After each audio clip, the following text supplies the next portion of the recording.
Hello students, कैसे हो। आशा करता हूँ कि आप सभी स्वस्थ और सुरक्षित होंगे और अपनी पढ़ाई को निरंतर जारी रखे हुए होंगे। तो आज हम शुरू करेंगे यूनिट फर्स्ट का सेकंड चैप्टर, नर एवं मादा युग्मकोद्भिद संरचना एवं विकास। ठीक है, तो पहले पढ़ेंगे हम नर युग्मकोद्भिद। ठीक है, तो इसमें सबसे पहला हेडिंग है अपना पुंकेसर एवं लघु बीजाणुदानी।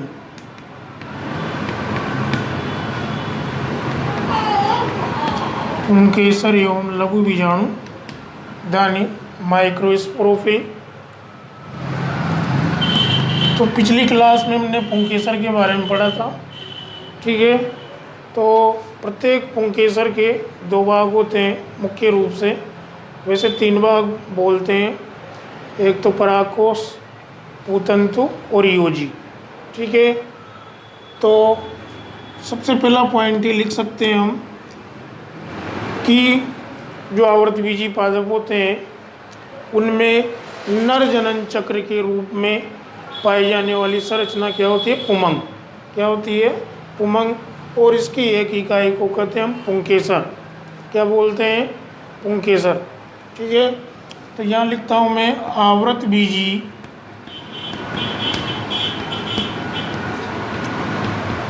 पादपों में नर जनन चक्र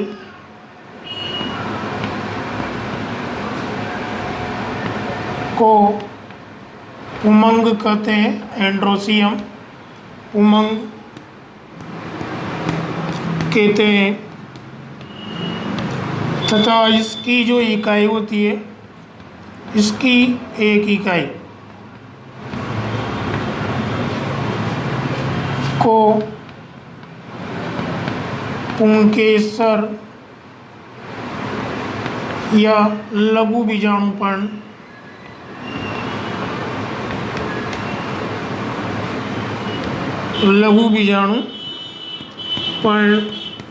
या स्टेमन,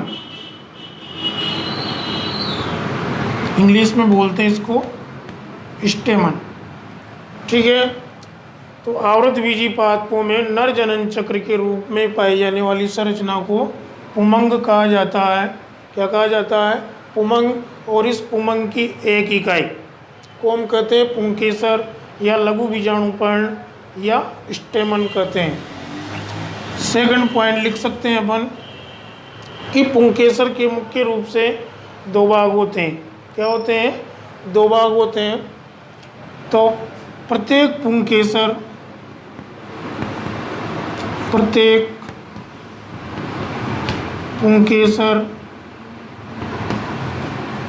के मुख्य रूप से दो भाग होते हैं।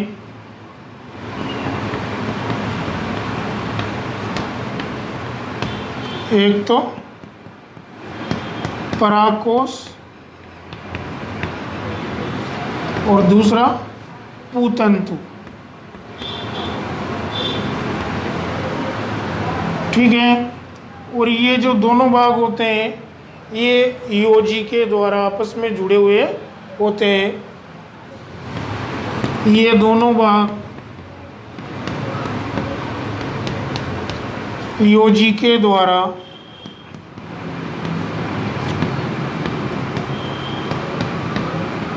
आपस में जुड़े हुए होते हैं।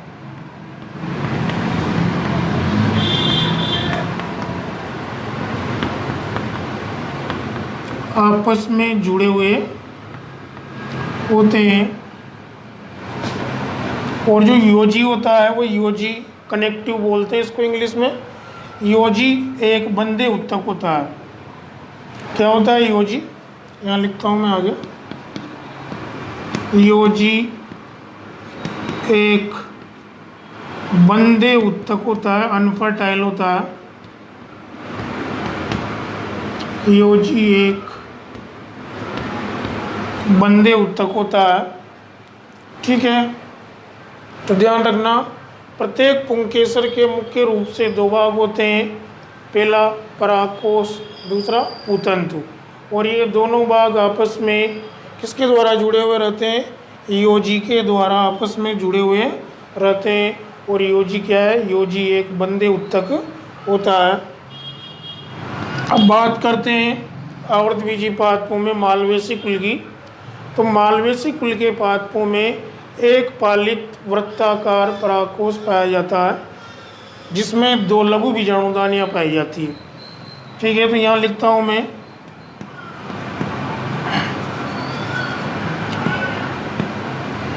मालवेसी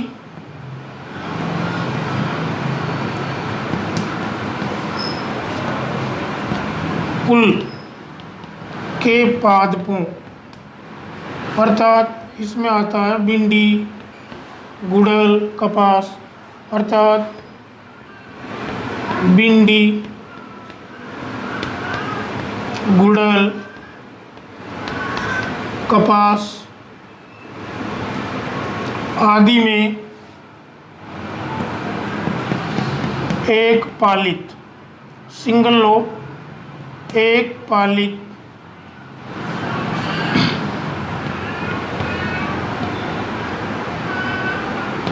वृत्ताकार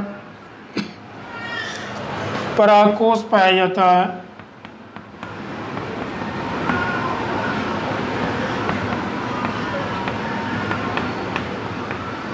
जिसमें 2 लघु बीजाणुदानियाँ पाई जाती है, जिसमें 2 लघु बीजाणुदानियाँ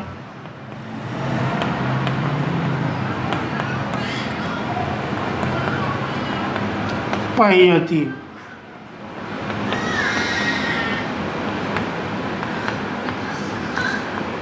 तो ये बात की हमने मालवेसी कुल के पादपों की। तो ध्यान रखना, जो मालवेसी कुल के पादप होते हैं उनमें एक पालित वृत्ताकार परागकोश पाया जाता है, जैसे कि भिंडी, गुड़हल, कपास।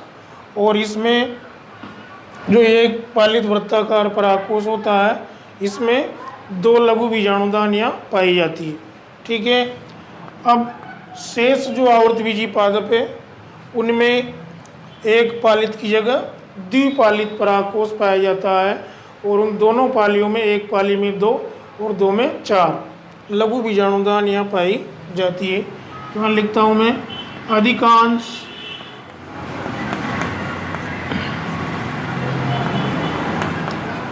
आवर्तबीजी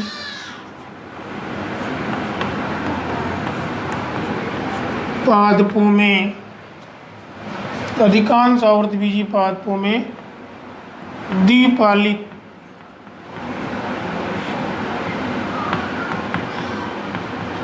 वृत्ताकार या द्विपालित ही लिख दो शॉर्ट में, द्विपालित परागकोश पाया जाता है, जिसमें 4 लघु बीजाणुदानियाँ पाई जाती है, जिसमें 4 लघु बीजाणुदानियाँ, यहाँ ऊपर लिखता हूँ मैं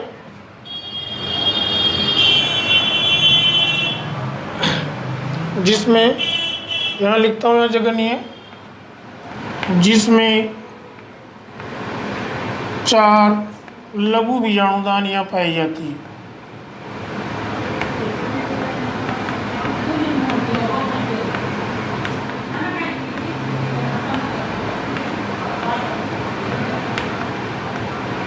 चार लघु बीजाणुदानियाँ पाई जाती है। तो ये कुछ पॉइंट थे। पुंकेसर एवं लघु बीजाणुदानी के बारे में पढ़ रहे हैं हम कि आवर्तबीजी पादपों में जो नर जनन चक्र होता है, उस नर जनन चक्र को हम पुमंग कहते हैं, एंड्रोसियम या पुमंग कहते हैं। और इस पुमंग की एक इकाई को पुंकेसर या लघु बीजाणुपर्ण कहा जाता है। ठीक है, प्रत्येक पुंकेसर के मुख्य रूप से 2 भाग होते हैं। भाग तो 3 होते हैं, लेकिन मुख्य रूप से कितने भाग होते हैं? 2 भाग होते हैं। कौन कौन से? परागकोश, पुतंतु। ठीक है। और ये दोनों भाग कौन कौन से? परागकोश और पुतंतु, ये आपस में योजी कनेक्टिव के द्वारा जुड़े हुए होते हैं। और जो योजी होती है ये एक बंदे उत्तक होता है। कैसा उत्तक होता है? बंदे उत्तक होता है। ठीक है।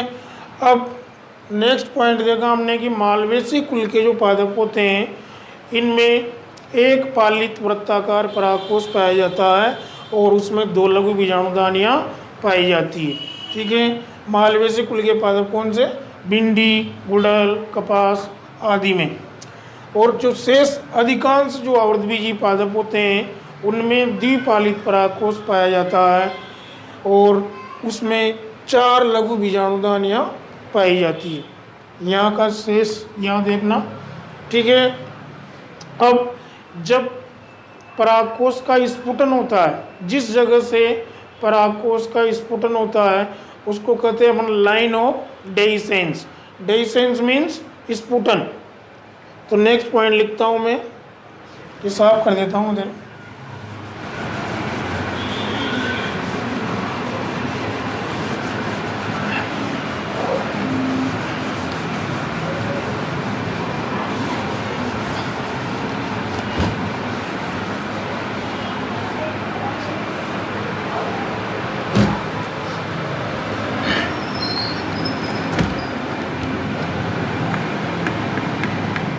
परागकोश का स्फुटन जिस स्थान से होता है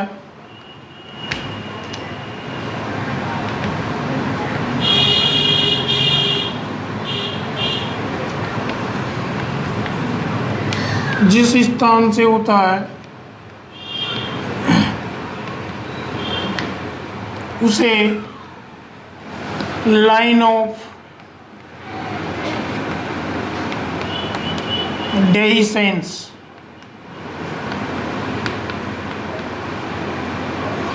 डेइसेंस मीन्स स्फुटन होता है, कहते हैं। तो ये परागकोश का स्फुटन जिस स्थान से होता है उसे हम कहते हैं line of dehiscence. Line of dehiscence. Dehiscence means स्फुटन।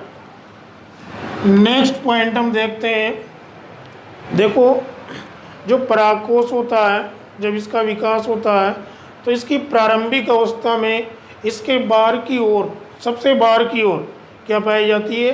बाह्य त्वचा पाई जाती है। और अंदर की ओर बीजाणुजन उत्तक, लघु बीजाणुजन उत्तक पाया जाता है। कौन सा उत्तक पाया जाता है? लघु बीजाणुजन उत्तक पाया जाता है। तो परागकोश की प्रारंभिक अवस्था में, परागकोश की प्रारंभिक अवस्था में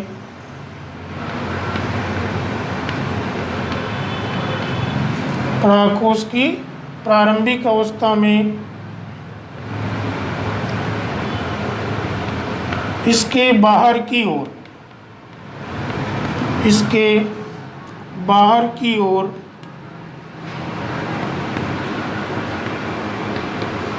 बाह्य त्वचा, एपिडर्मिस, बाह्य त्वचा पाई जाती है।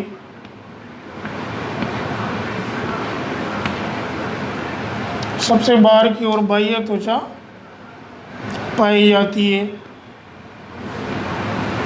तथा अंदर की ओर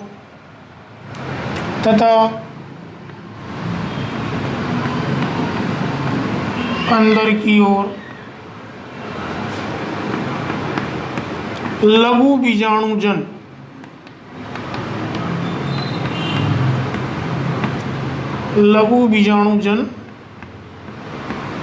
उत्तक पाया जाता है। ये देखो, लघु बीजाणुजन उत्तक होता है, यह अविभेदित कोशिकाओं का समरूपी समूह होता है। यानी कि इस उत्तक की सभी कोशिकाएं आकार, आकृति, संरचना में बिल्कुल एक समान होती है। ठीक है। तो ध्यान रखना बच्चों कि परागकोश की प्रारंभिक अवस्था में इसके सबसे बाहर की ओर बाह्य त्वचा पाई जाती है और भीतर की ओर या अंदर की ओर क्या पाया जाता है, लघु बीजाणुजन उत्तक पाया जाता है। लघु बीजाणुजन उत्तक, यही उत्तक आगे चल के किसका निर्माण करता है, लघु बीजाणु या परागकणों का निर्माण करता है। इसलिए इसे क्या कहते हैं हम, लघु बीजाणुजन उत्तक कहते हैं। ठीक है, अब इस लघु बीजाणुजन उत्तक के अंदर की ओर की जो भीतर की ओर की जो कोशिकाएं होती है उनको कहते हैं अपन अधस्त्वक या हाइपोडर्मल सेल। तो यहाँ लिखता हूँ नेक्स्ट पॉइंट में, लघु बीजाणु जन उत्तक के भीतर की कोशिकाएं, सेल्स लिखता हूँ मैं शॉर्ट में, के भीतर की कोशिकाएं अधस्त्वक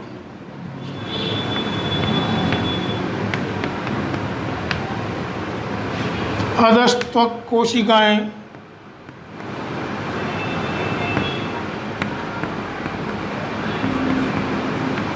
अधस्तक कोशिकाएं, इसी को बोलते हैं अपन हाइपोडर्मल सेल। हाइपोडर्मल सेल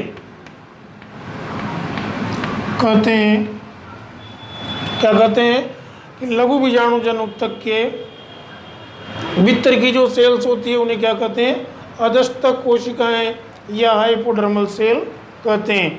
ठीक है, और ये अधस्तक कोशिकाएं क्या करती है, आगे चल करके ये रूपांतरित होती है। क्या होती है, रूपांतरित होती है, मॉडिफाइड होती है। कैसे मॉडिफाइड होती है, ये अन्य कोशिकाओं से आकार में बड़ी हो जाती है। कैसे हो जाती है, बड़ी हो जाती है, और इनका जो जीव द्रव्य है वो सघन हो जाता है। अब इनको बोलेंगे हम आर्कीस्पोरियल, क्या बोलेंगे, आर्कीस्पोरियल सेल्स या प्रपसु कोशिकाएं कहा जाता है। तो नेक्स्ट पॉइंट लिखूंगा मैं, ये अधस्त्वक कोशिकाएं रूपांतरित होकर या रूपांतरित होती है, मॉडिफाइड होती है,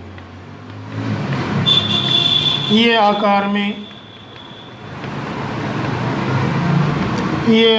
में बड़ी हो जाती है तथा इनका जीव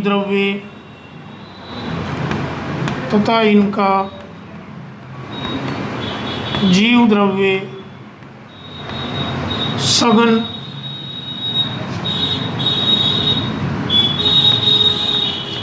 हो जाता है।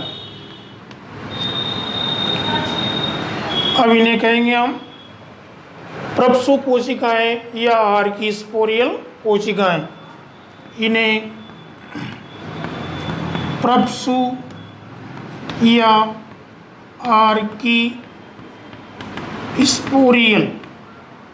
आर्कीस्पोरियल कोशिकाएं कहते हैं।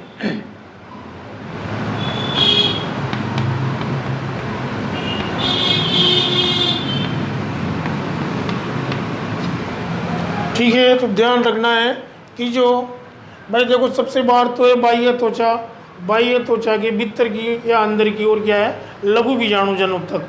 और इस लघु बीजाणुजन उत्तक की भी जो अंदर की ओर जो बीच की कोशिकाएं होती है वे मॉडिफाइड होती है, रूपांतरित होती है, और रूपांतरित होकर अपने आकार में वृद्धि कर लेती है, और इनका जो जीव द्रव्य होता है वो सघन हो जाता है। अब इन कोशिकाओं को हम क्या कहेंगे, प्रपसु या आर्कीस्पोरियल कोशिकाएं कहते हैं। क्या कहते हैं बच्चों, प्रपसु या आर्कीस्पोरियल कोशिकाएं कहते हैं। ठीक है, अब इन प्रपसु या आर्कीस्पोरियल कोशिकाओं में परिणतीय विभाजन होता है। क्या होता है, परिणतीय विभाजन होता है। इन प्रपसु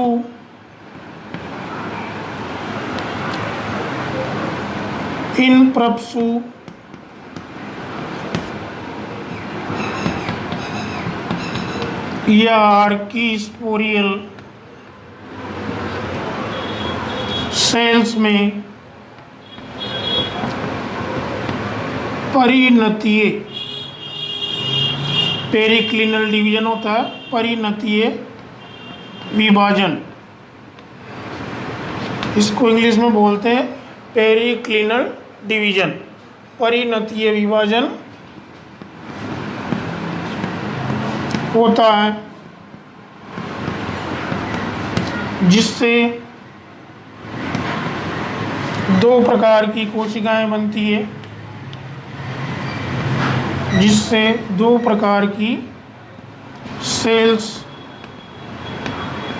बनती है। और उन दो प्रकार की सेल्स के नाम क्या है? एक तो है प्राथमिक भित्ति कोशिका, प्राथमिक भित्ति सेल्स कोशिकाएं, और दूसरी है प्राथमिक लघु बीजाणुजन सेल, प्राथमिक भित्ति कोशिका, और एक है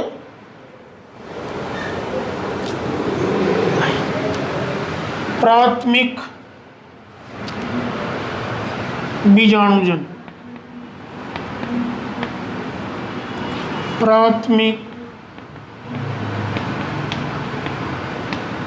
बीजाणुजन सेल्स। अब देखो इनके अलग अलग कार्य हैं। जो प्राथमिक भित्ति सेल्स है ये तो बनाती है परागकोश की भित्ति, जो अंतःभित्ति का निर्माण करती है। क्या करती है? भित्ति का निर्माण। और जो प्राथमिक बीजाणुजन सेल है ये क्या बनाएगी? ये आगे जाके किसमें बदल जाएगी? लघु बीजाणु मात्र कोशिका में बदल जाएगी। ठीक है, तो प्राथमिक भित्ति सेल इसका कार्य है, इससे परागकोश की भित्ति का निर्माण होता है, भित्ति का निर्माण।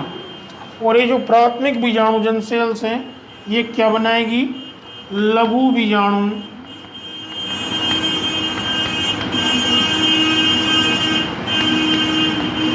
मात्र कोशिकाएं, लघु बीजाणु मात्र कोशिकाएं। ठीक है,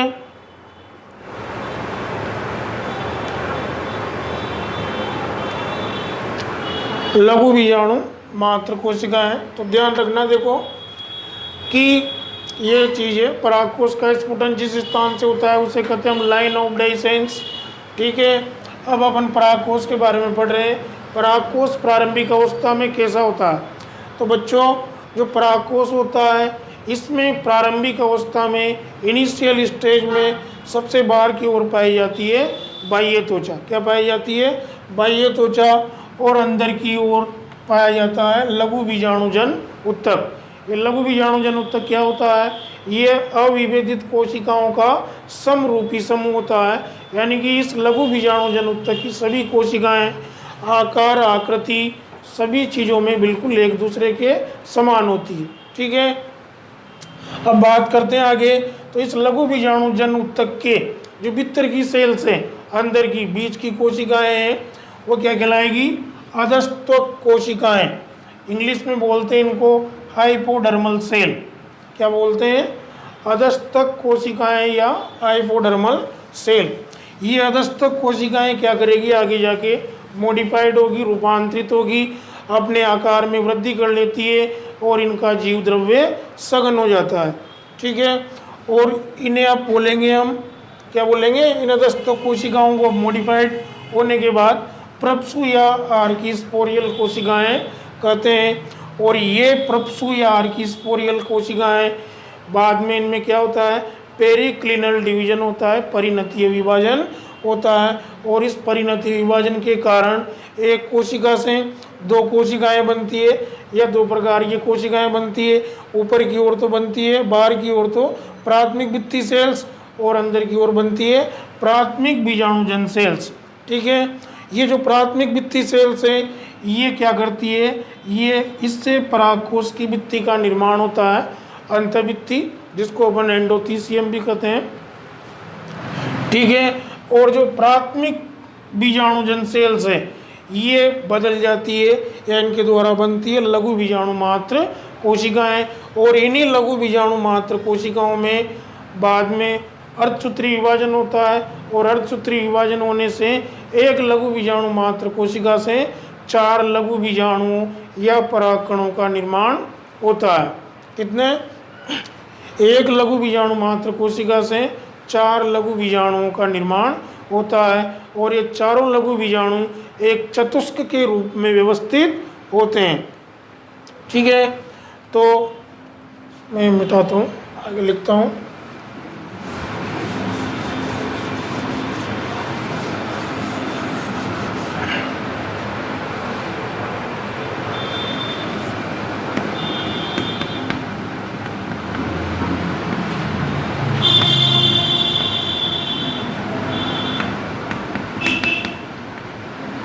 पर ये लाइन दोबारा लिख रहा हूँ मैं, अभी एक बार और रिपीट करूँगा। तो देखो जो लघु बीजाणु मात्र कोशिका बनी, ये लघु बीजाणु मात्र कोशिका अर्धसूत्री विभाजन द्वारा लघु बीजाणुओं का निर्माण करती है। ठीक है। और ये लघु बीजाणु चतुष्क के रूप में व्यवस्थित होते हैं। तो नेक्स्ट पॉइंट में यहाँ लिखता हूँ, लघु बीजाणु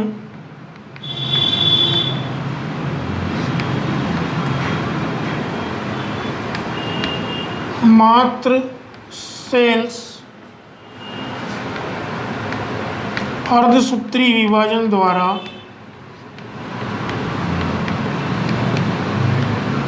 अर्धसूत्री विभाजन द्वारा 4 लघु बीजाणुओं का निर्माण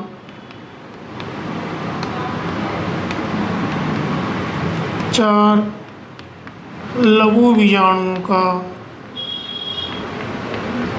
निर्माण करती है, जो चतुष्क टेट्राड, जो चतुष्क के रूप में व्यवस्थित होते हैं, चतुष्क के रूप में व्यवस्थित होते हैं। ठीक है। तो देखो ये अपना फर्स्ट पॉइंट था। देखो परागकोश, सर्वप्रथम देखा हमने कि परागकोश की प्रारंभिक अवस्था में इसके सबसे बाहर की ओर क्या पाई जाती है, बाह्य त्वचा पाई जाती है, और अंदर की ओर क्या पाया जाता है, लघु बीजाणुजन उत्तक पाया जाता है। लघु बीजाणुजन उत्तक क्या होता है, यह अविभेदित कोशिकाओं का समरूपी समूह होता है। ठीक है। अब इस लघु बीजाणुजन उत्तक के भीतर की जो कोशिकाएं होती है, बीच की कोशिकाएं, वो क्या कहलाती है, अधस्त्वक कोशिकाएं या हाइपोडर्मल सेल्स कहलाती है। ठीक है। अब ये अधस्त्वक कोशिकाएं रूपांतरित होती है। रूपांतरित कैसे होती है, ये अपने आकार में वृद्धि कर लेती है, इनका जीव द्रव्य सघन हो जाता है, एक्टिव हो जाता है, सक्रिय, सघन या सक्रिय हो जाता है। अब इन्हें कहेंगे हम प्रप्सु या आर्किस्पोरियल सेल्स। क्या कहेंगे, प्रप्सु या आर्किस्पोरियल कोशिकाएं कहते हैं। इन प्रप्सु या आर्किस्पोरियल कोशिकाओं में अब क्या होता है, परिणतीय विभाजन होता है, पेरिक्लिनल डिवीजन होता है, जिससे प्रत्येक कोशिका से 2 प्रकार की कोशिकाएं बनती है। प्रत्येक कोशिकाएं, कौन सी कोशिकाएं, आर्किस्पोरियल कोशिकाओं से 2 प्रकार की कोशिकाएं बनती है। पहली प्रकार की जो ऊपर की जो कोशिका बनेगी उसको बोलेंगे अपन प्राथमिक भित्ति सेल्स, और जो अंदर की ओर बनेगी उसको बोलेंगे प्राथमिक बीजाणुजन सेल्स। ठीक है। प्राथमिक भित्ति सेल्स का काम है परागकोश की भित्ति का निर्माण करना, जो बाह्य त्वचा के जस्ट नीचे बनती है। ठीक है। और जो प्राथमिक बीजाणुजन सेल्स हैं वो क्या, किस में बदल जाती है, लघु बीजाणु मात्र कोशिका में बदल जाती है। और यही लघु बीजाणु मात्र कोशिकाएं आगे जाके इनमें मियोसिस होता है, अर्धसूत्री विभाजन होता है, और प्रत्येक लघु बीजाणु मात्र कोशिका से कितने लघु बीजाणु बनते हैं, 4 लघु बीजाणुओं का निर्माण होता है, जो किसके रूप में, चतुष्क के रूप में व्यवस्थित होते हैं। ठीक है, अब इसको एक फ्लो चार्ट